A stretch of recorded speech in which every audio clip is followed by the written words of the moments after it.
Niin. Pikainen katsaus, mitä meillä on. Siitä muutama atomipata. Ja tuonne yksi dinosauruskin eksynyt.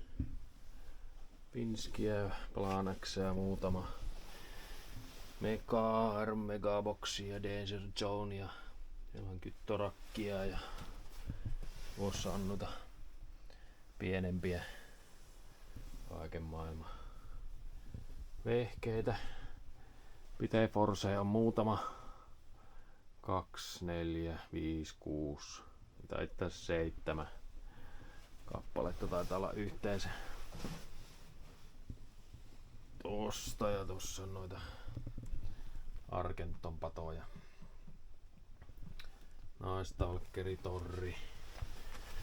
Takas pienempää killeriä.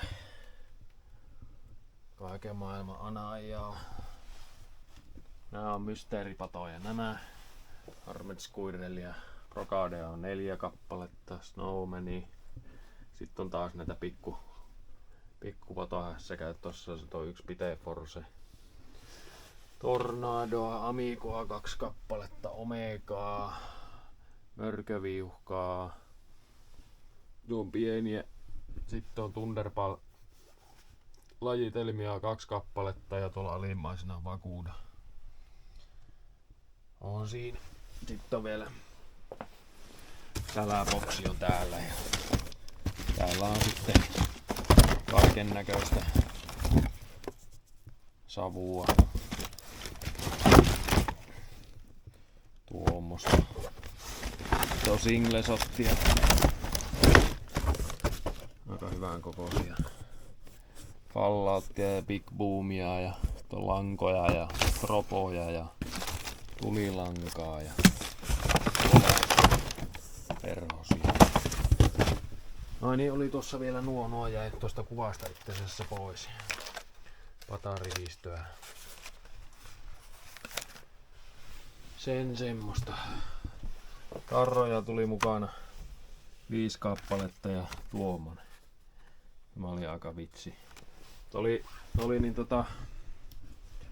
mutta puuttu täältä sälälaatikosta yksi semmonen juttu. Niin oli laittanut meille noita Big Boomeja 2 kappaletta sen tilalle. Se oli ihan ok. Ja tuossakin oli singlejä vielä tuossa. Thunderbackia. Sitten oli käynyt semmonen homma, että joku muukin oli mikä puuttunut. Ne oli meille laittanut Pitää Forcen niinku tukkulaatikon lisäksi tuohon. Eli niin meille tuli niinku 2 Pitää Forcea ylimääräistä. Silleen muuten oli suurin piirtein kaikki oli tallessa. Mutta jees, ei siinä.